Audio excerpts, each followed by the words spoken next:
At work, I feel like the coolest guy in the office. But when the weekend starts, things get wild. Me on Friday night already celebrating. First drunk move of the night, classic fall. Then he starts bothering everyone. Even the dog isn't safe. And of course, he messes with the cat too.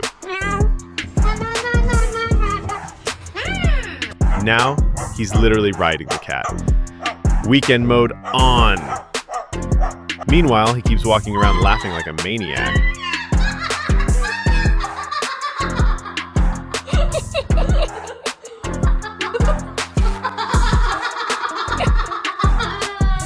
Me on Sunday, trying to recover in the shower.